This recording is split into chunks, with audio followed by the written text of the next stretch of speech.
Baiklah Bapak dan Ibu sekalian, kita kembali akan membahas bab 7 yang akan membahas mengenai time and place.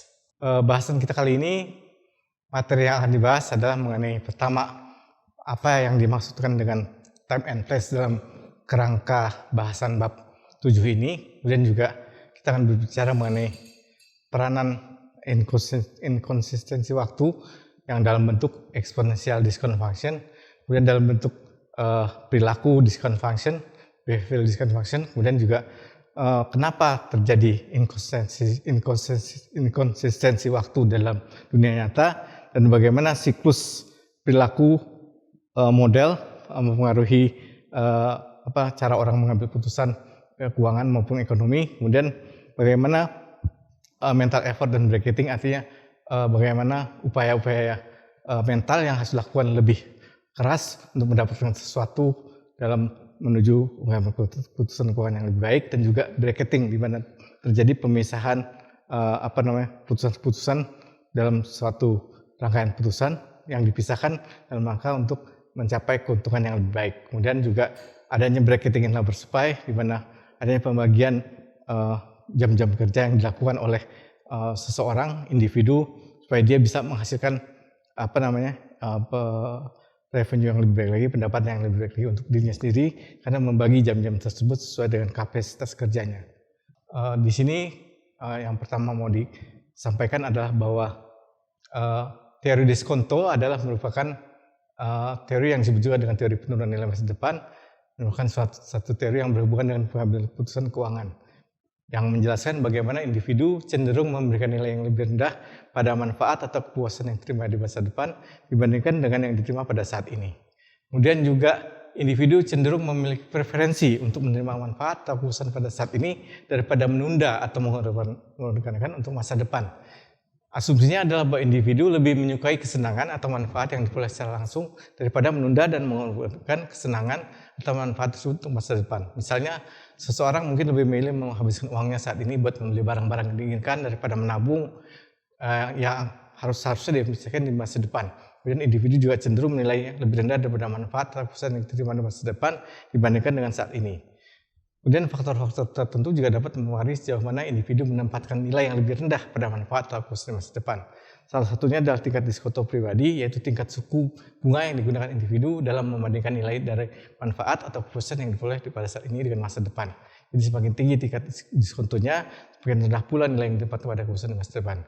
Risiko juga menjadi suatu faktor yang mempengaruhi putusan keuangan individu, sehingga cenderung memberikan nilai yang lebih rendah pada manfaat atau kepuasan di masa depan jika terdapat ketidakpastian atau risiko yang terkait dengan manfaat atau kepuasan tersebut.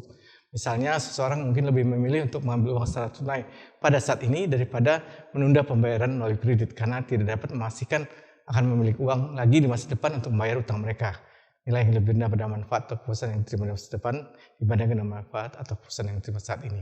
Jadi di sini titik beratnya adalah individu harus mempertimbangkan teori diskonto, yaitu teori mengenai penurunan nilai di masa depan, dan sejauh mana mereka mendapatkan nilai yang lebih rendah pada manfaat atau kepuasan di masa depan. Di sini digambarkan mengenai exponential discount function, yaitu di mana Fisher dan Samuelson melakukan penelitian yang mengasumsikan perhitungan eksponensial dengan tingkat diskonto minus P sebagai parameter preferensi stabil. Di sini tingkat diskonto adalah angka positif yang mengukur ketidaksabaran di mana pasien anak laki-laki memiliki tingkat diskonto yang lebih rendah dan karenanya akan memiliki faktor diskon yang lebih besar dan akan menghargai imbalan masa depan dengan jumlah yang lebih besar.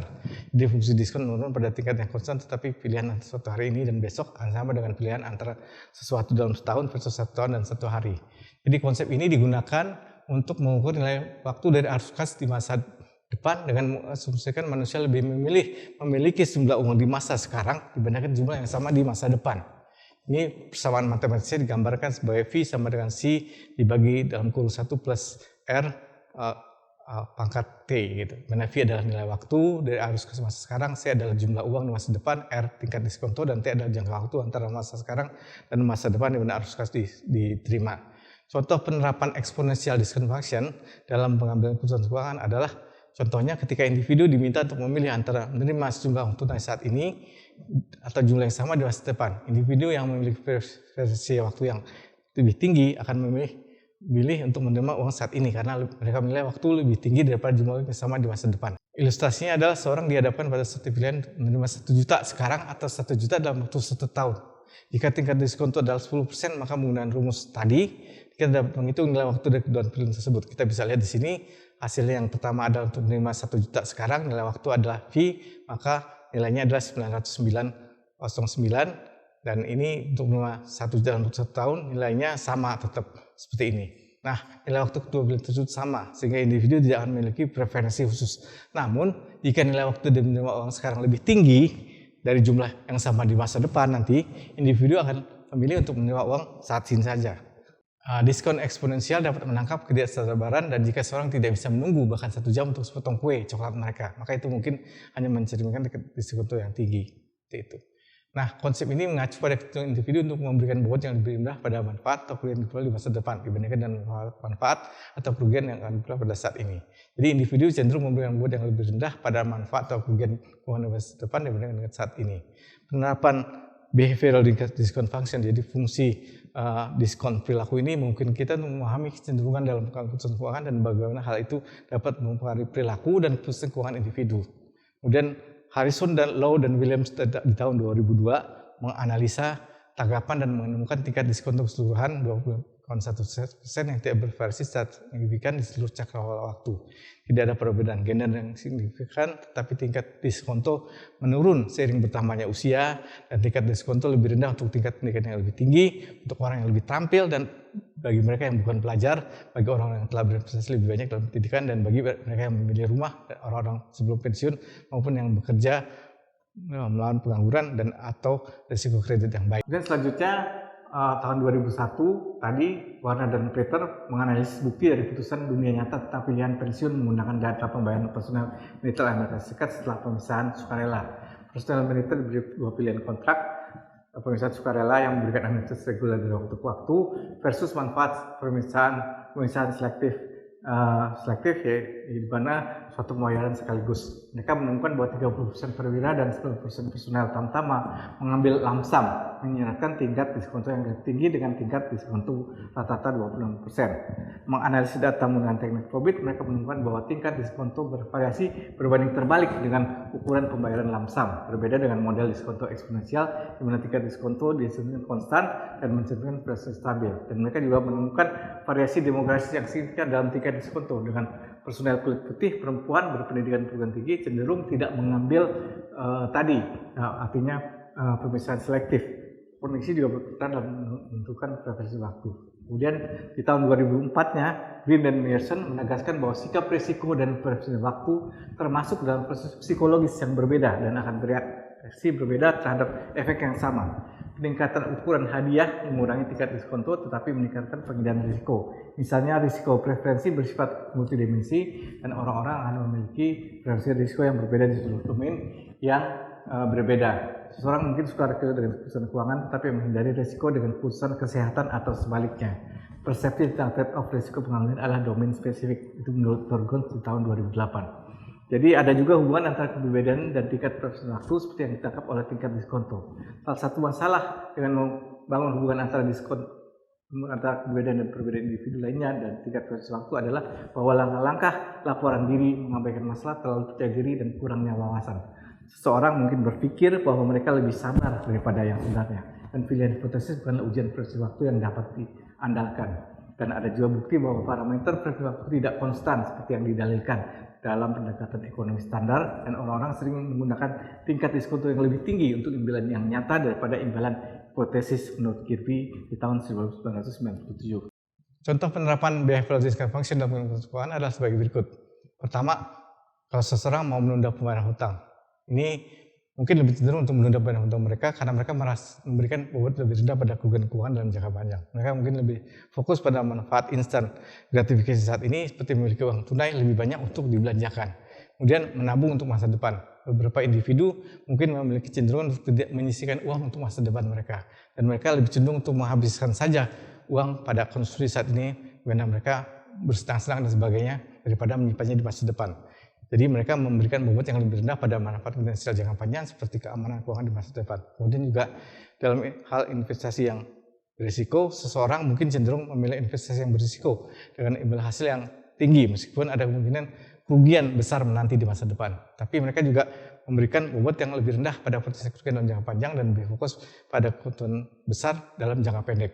Kemudian juga penundaan pensiun. Individu cenderung memandang masa pensiun sebagai suatu hal yang masih jauh dalam jangka waktu, mungkin terbujuk untuk menunda persiapan keuangan untuk pensiun mereka dan dengan membelanjakan persiapan pensiun uang pensiun tersebut, sehingga mereka memberikan bobot yang lebih rendah pada keuangan jangka panjang daripada persiapan pensiun dan lebih fokus pada pengeluaran yang diperlukan pada saat ini. Dalam teori ekonomi, asumsi dasarnya adalah bahwa individu akan konsisten dalam preferensinya terhadap waktu. Namun dalam kenyataannya preferensi ini sering kali dapat bergeser dan tidak konsisten. Nah, inilah yang disebut bahwa terdapat inkonsistensi waktu dalam dunia nyata. Jadi salah satu penyebab dalam konsep ini adalah dalam pembahasan keuangan mengenai fenomena penundaan pembayaran tagihan kartu kredit.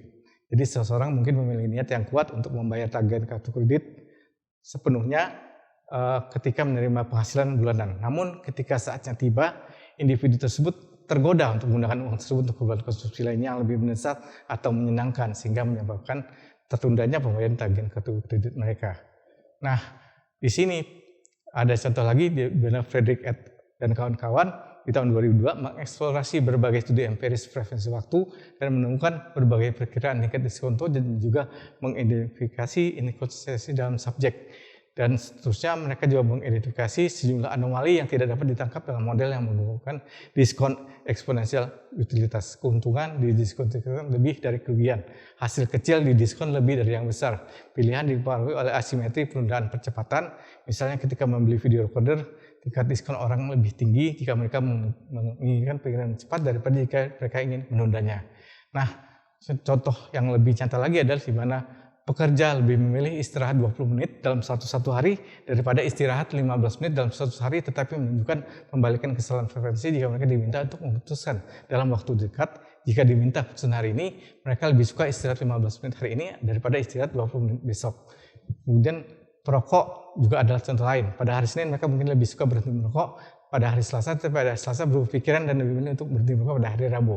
Contoh lain yang mempengaruhi hampir semua orang, jam alarm mereka. Ketika merencanakan malam sebelum memulai lebih awal, orang akan memilih tambahan 15 menit terjaga lebih daripada 15 menit tidur. Tetapi pada pukul 5.30 pagi keesokan harinya, mereka akan memilih tambahan 15 menit tidur daripada waktu dan merencanakan tambahan 15 menit terjaga. Jadi secara keseluruhan, dalam banyak putusan, orang menunjukkan lebih banyak kesabaran ketika mereka membuat pilihan jangka panjang.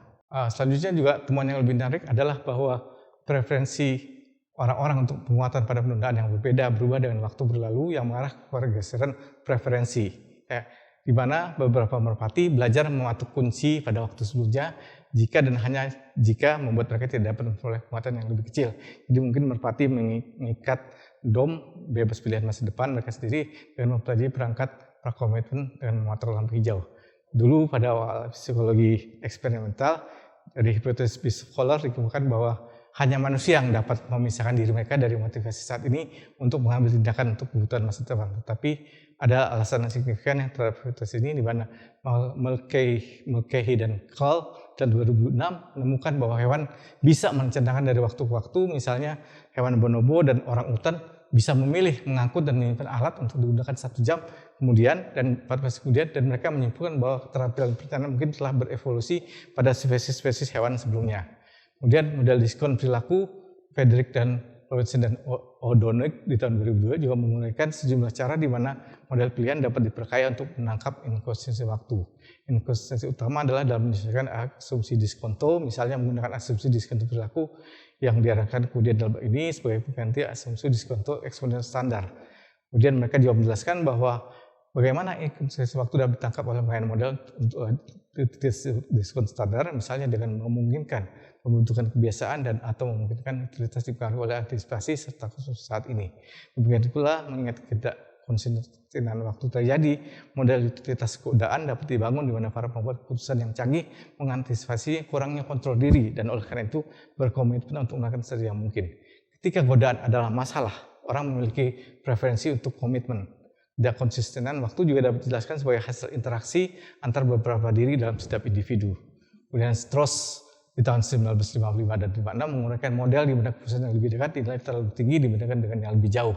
Rencana optimal perilaku masa depan mungkin tidak konsisten dengan perilaku masa depan yang menghasilkan pergumulan antar temporal, dan jika pergumulan ini tidak diakui, perilaku boros atau kikir akan diamati. Di sisi lain, konflik antar temporal antara diri individu yang berbeda ini dapat dikendali dan diselesaikan melalui strategi komitmen atau perencanaan yang konsisten.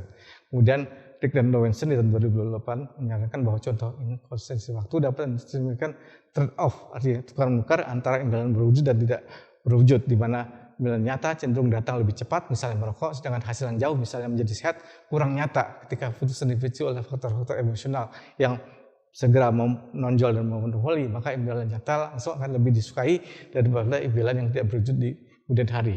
Faktor perilaku jauhnya juga akan berdampak. Nah, kemudian juga preferensi individu terjadi karena individu tersebut mengalami time inconsistency, di mana preferensinya telah berubah antara saat keputusan dibuat ketika dia berencana untuk membayar tagihan kartu kredit dan saat keputusan harus diimplementasikan ketika uang tersebut benar-benar tersedia untuk membayar tagihan.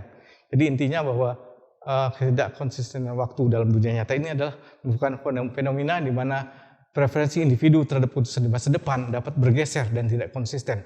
Contohnya penerapan dan pengawasan keputusan keuangan adalah penundaan pembayaran tagihan kartu kredit tadi dan pengalihan dana investasi untuk kebutuhan yang lebih mendesak. Kemudian kita berbicara mengenai behavioral life cycle model, di mana konsep behavioral life cycle model ini menjelaskan bahwa keputusan keuangan tidak hanya dipengaruhi oleh faktor ekonomi, tetapi juga oleh faktor-faktor psikologis, sosial, dan situasional. Jadi behavioral life cycle model ini adalah menerangkan bagaimana perilaku individu berhubungan dengan siklus hidupnya, di mana pemilihan keputusan keuangan dipengaruhi oleh faktor lain selain aspek rasional dan objektif. Jadi model ini mengakui bahwa individu memiliki perubahan siklus hidup yang berbeda-beda dan dari waktu ke waktu, dan keputusan keuangan mereka akan dipengaruhi oleh tahapan hidup tersebut dari kecil sampai dewasa sampai nanti menuju kepada kematian. Kemudian dalam pengambilan keputusan investasi, model ini juga digunakan untuk menjelaskan bahwa individu pada tahap awal hidup, misalnya di usia 20 tahunan menjelang dewasa ya, cenderung memiliki profil risiko yang tinggi dan berani berinvestasi dalam investasi yang berisiko seperti saham atau obligasi korporasi. Dan ini dikarenakan karena mereka memiliki lebih banyak waktu ya, panjang waktunya untuk memulihkan kerugian apabila terjadi dan mencapai tujuan finansial mereka. Namun ketika individu memasuki tahap tengah atau akhir hidup, misalnya usia 40, 50 atau seterusnya, mereka cenderung lebih memilih instrumen investasi yang lebih stabil dan aman seperti deposito, obligasi pemerintah, ori dan sebagainya. Dan ini mungkin karena mereka memiliki tanggungan finansial seperti biaya pendidikan anak, untuk persiapan pernikahan anak, persiapan pensiun dan segala macamnya gitu. Nah, faktor-faktor psikologis ini seperti keamanan dan ketenangan jiwa juga dapat mempengaruhi keputusan mereka. Nah, model siklus hidup perilaku menggabungkan wawasan tentang ketidakkonsistenan waktu dan menjadikan bias dalam pendekatan standar untuk perencanaan siklus hidup. Membangun model untuk menangkap perencanaan keuangan rumah tangga selama seumur hidup, termasuk putusan tentang konsumsi, tabungan, pensiun, dan investasi. Secara keseluruhan, hiperbolik perencanaan konsumsi dan tabungan kurang berhasil daripada yang diinstruksikan dalam model standar yang mencakup diskon eksponensial. Jadi orang cenderung memiliki tingkat utang kartu kredit yang tinggi di samping tingkat kekayaan miskin yang tinggi, dan tidak dapat menjelaskan konflik antara tingkat diskon untuk jangka pendek dan jangka panjang yang mencerminkan ketidaksabaran dan ketidaksabaran secara simultan. Kemudian Angeletos pada beberapa fakta bergaya, termasuk bahwa rumah tangga as mengumpulkan stok kekayaan yang relatif besar sebelum pensiun, namun meminjam secara aktif juga pada kartu kredit dan konsumsi mereka terlalu sensitif terhadap perubahan pendapatan yang dapat diprediksi. Kemudian Badham, Skinner, dan Weinberg di tahun 2001 menemukan bahwa tingkat pertumbuhan konsumsi mendekati pensiun tidak bervariasi dan dengan kekayaan pensiun versus Mulyani, dan bahwa ada hubungan diskontinuitas dalam konsumsi saat pensiun versus perataan konsumsi. Jadi mereka menyimpulkan bahwa ada sedikit hubungan untuk model siklus hidup standar. Bukti mereka lebih konsisten dengan aturan praktis, akuntansi mental, dan diskon hiperbolik dalam pengambilan keputusan antar temporal. Nah, behavioral life cycle model ini juga dapat digunakan untuk menjelaskan perilaku konsumsi individu. Contohnya, individu di usia muda cenderung lebih berfoya-foya untuk kemudian hidup sehari-hari atau liburan. Namun saat mereka memasuki usia tua atau masih usia pensiun, mereka mungkin mengurangi tingkat konsumsi dan lebih fokus pada pengeluaran yang lebih penting seperti kebutuhan untuk membiayai kesehatannya atau rumah tangganya, seperti itu. Dengan memahami konsep behavioral life cycle model ini, individu dapat lebih memahami faktor-faktor yang mempengaruhi pengambilan keputusan mereka dan dapat membuat keputusan yang lebih baik dengan situasi dan tahap hidup mereka. Jadi kita bergeser kepada konsep mental effort dan bracketing. Mental effort ini artinya menjelaskan bahwa keputusan keuangan yang kompleks membutuhkan upaya mental yang lebih besar dibandingkan keputusan keuangan yang sederhana. Ketika individu dihadapkan pada keputusan yang harus mereka untuk analisis banyak informasi, menimbang risiko dan imbalan, serta mempertimbangkan alternatif yang beragam, mereka akan merasakan tingkat mental effort yang lebih tinggi.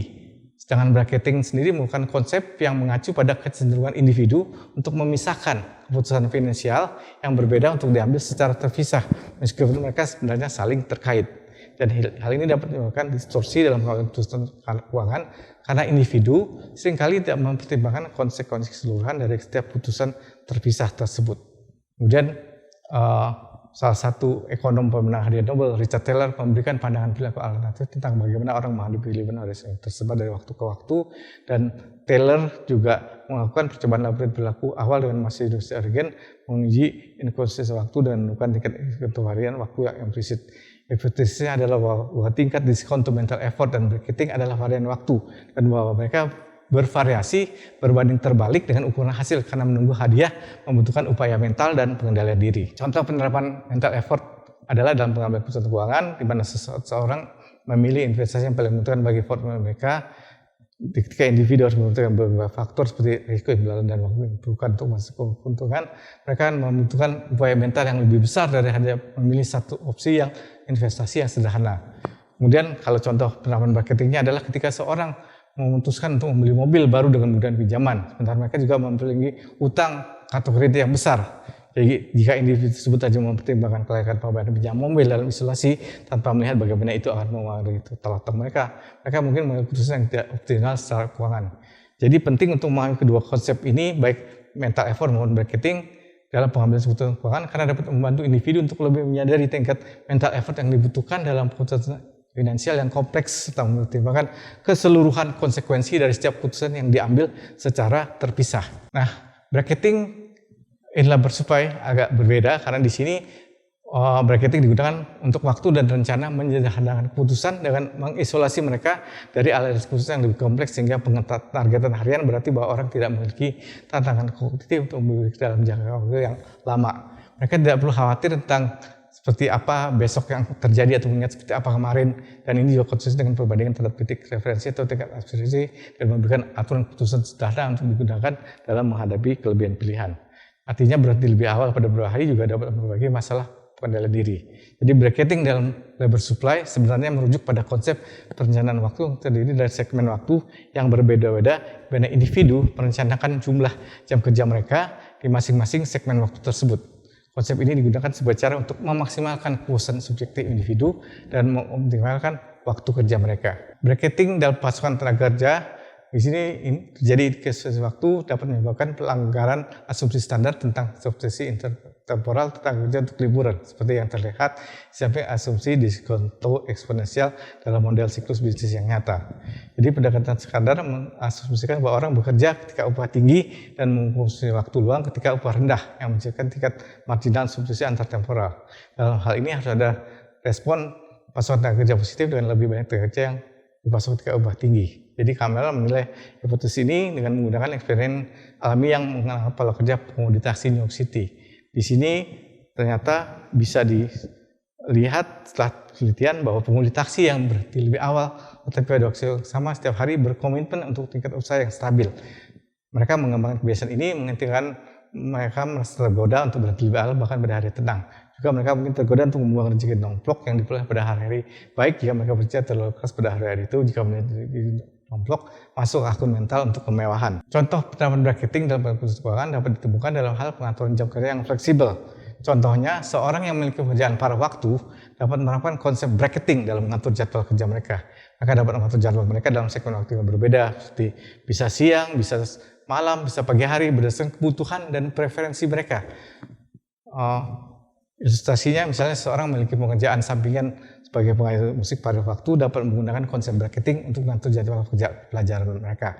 Mereka dapat menawarkan kelas di pagi hari pada hari kerja, kelas sore hari pada akhir pekan, dan kelas hari pada hari libur. Dengan cara ini mereka dapat memaksimalkan penghasilan mereka dengan mencakup berbagai segmen waktu yang berbeda-beda. Jadi penerapan bracketing dalam pengelolaan keputusan juga dapat ditemukan dalam hal pengeluaran. Misalnya seseorang dapat memungkinkan diri mereka untuk menghabiskan sejumlah uang dalam satu segmen tertentu, tetapi mengatur batasan pengeluaran yang ketat dalam segmen waktu lainnya.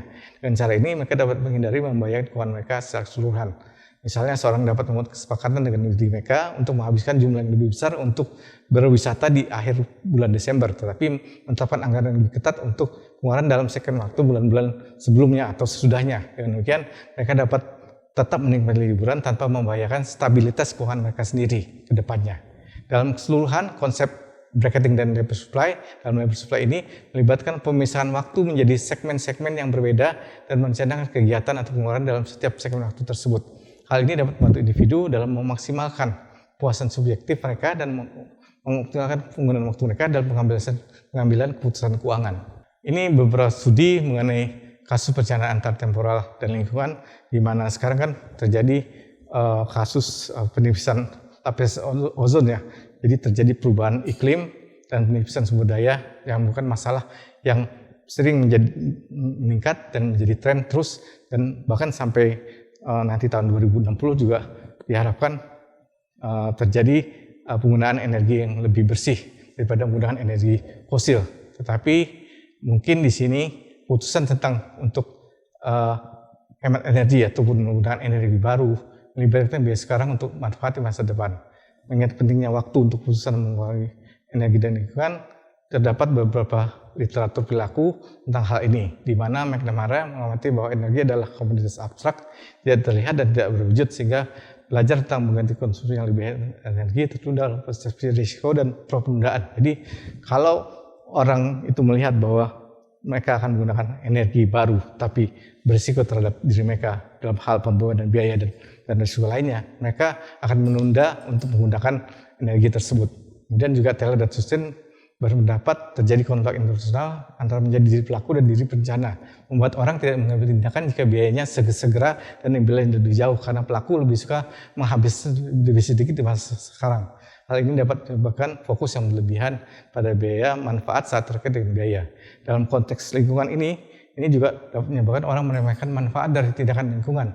Misalnya ketika insentif dan jangkauan sangat besar, hanya 19 orang memilih isolasi rumah tangga untuk menghemat listrik, dan hanya 60% memilih mobil ramah lingkungan. Ini dalam studi Pongkilion 2011 mengutip Cecil Urban Survey 751, Hepburn, Duncan, dan Paris Todo tahun 2010 menerapkan diskon hiperbolik pada model perikanan. Jadi perikanan ternyata dalam penelitiannya Hepburn, Duncan, dan Paris Todolo menjadi runtuh karena minimal dan tidak menghasilkan marginal profit yang layak ya, karena pergantian kembali lebih rendah daripada tingkat industri awal yang lebih tinggi, dan ini dapat dijelaskan juga kematian industri ikan kod dan Kanada dan perikanan ikan teri di Peru karena adanya biaya yang lebih besar daripada mereka harus melestarikan ikan tersebut. Alcock dan Mulanton berpendapat bahwa pengambilan keputusan lingkungan dipengaruhi oleh penundaan, perhatian pengembara, faktor privasi sadar mempengaruhi keputusan persepsi, meskipun perangkat kognitif dan oksidival dapat mempengaruhi pilihan konsumsi dan memungkinkan perencanaan yang efektif. Kemudian juga Basser mengidentifikasi dua anomali perilaku dalam konsumsi listrik rumah tangga. Orang lebih sering top up dengan jumlah yang kecil dari optimal, dan kenaikan tarif tidak menyebabkan perubahan yang sama dalam jumlah dan jumlah top up. Mereka hanya menyebabkan peningkatan jumlah top up. Anomali ini tidak dapat dijelaskan dengan belajar karena ada sedikit penyesuaian dalam beberapa bulan setelah perubahan tarif, sehingga pelajaran lambat atau tidak ada. Jadi di sini kelihatan bahwa adanya perilaku-perilaku yang anomali karena dirasakan oleh mereka yang mau melakukan penghematan listrik itu justru berdampak tidak signifikan terhadap mereka. Survei Fondazione Enrico Mattei FM menunjukkan bahwa sementara 70% orang Italia yang bersedia disurvei meningkatkan pemakaian energi, mereka bersedia disurvei, tetapi ternyata hanya 2% yang saat ini mengurangi penggunaannya. Orang mungkin ingin mengurangi emisi, tetapi tidak akan menyetujui jika memiliki konsekuensi nyata bagi diri mereka sendiri. Bukti survei yang sama di Amerika menunjukkan bahwa 78% orang Amerika menentang pajak bensin dan 60% menentang pajak energi bisnis. Meskipun orang dapat menggunakan waktu dan rencana keprihatinan tentang perubahan iklim dan ada komitmen nyata terbatas untuk hasil lingkungan oleh Amerika, ternyata 52% orang Amerika mengaku mendukung perjanjian Kyoto pada prinsipnya, tapi jika mereka harus membayar tambahan $50 per bulan, maka mereka akan menolak atau menentang hal tersebut.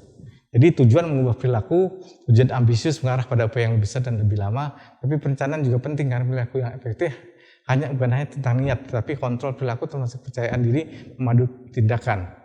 Dan sementara Amsterdam menekankan peran insentif moneter dan Barenberg dalam 2002 menganalisis dua perilaku lingkungan menggunakan rute bus baru dan berbelanja di bioskop. Dia menemukan bahwa membentuk niat bukan hanya tentang tujuan itu sendiri, tetapi juga niat tentang perilaku baru meningkatkan kemungkinan untuk mengimplementasikan sehingga menggantikan insentif moneter. Di mana Becker menekankan pentingnya perencanaan umpan balik antar temporal di samping tujuan yang sulit. Dia menganalisis perilaku warga AS di rumah 3 kamar tidur yang intinya bahwa mereka mengkonsumsi listrik dikurangi setidaknya 30%, namun secara keseluruhan teori dan bukti ini menunjukkan bahwa asumsi standar diskon eksponensial memiliki sejumlah keterbatasan dan tidak secara efektif menangkap pola empiris yang diamati dalam eksperimen alami dan laboratorium. Baiklah Bapak dan sekalian, akhirnya kita sampai juga pada ujung daripada bab ini, di mana kita telah melakukan ringkasan terhadap bab 7 mengenai time and place.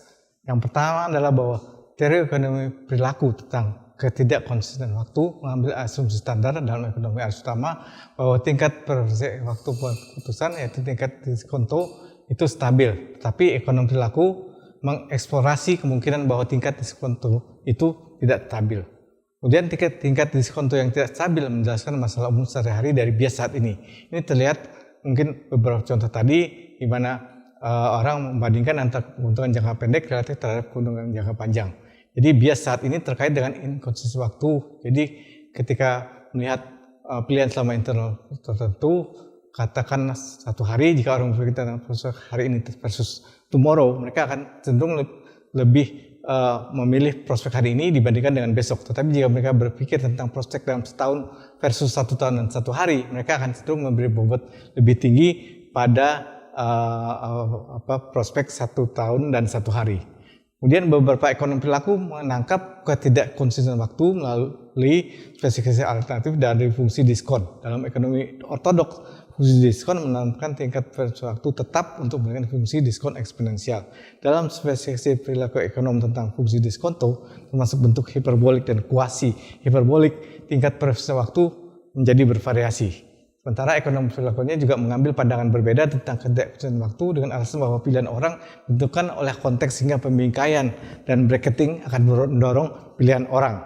Masalah bias saat ini dan inkonsistensi waktu sangat umum dan mempengaruhi berbagai keputusan sehari-hari, misalnya pengambilan keputusan energi seperti yang dilakukan dalam studi kasus dan bab ini, sehingga bisa terjadi pengambilan keputusan yang sudah direncanakan pada saat ini, pada saat kejadian nanti akan berubah seiring dengan jalannya waktu, karena siklus hidup, karena pandangan orang, dan juga hal-hal lainnya yang mendukung sehingga terjadi pergeseran dari keputusan sebelumnya. Demikianlah mungkin yang bisa menjadi summary dari bab ini, dan secara keseluruhan apabila ada kesalahan dalam penyampaian kami mohon maaf, dan demikianlah yang kami sampaikan, semoga dapat berguna dan bermanfaat bagi pengembangan ilmu pengetahuan dan dunia ilmiah pada umumnya. Demikian kami sampaikan, wabillahi taufiq wal hidayah. Wassalamualaikum warahmatullahi wabarakatuh.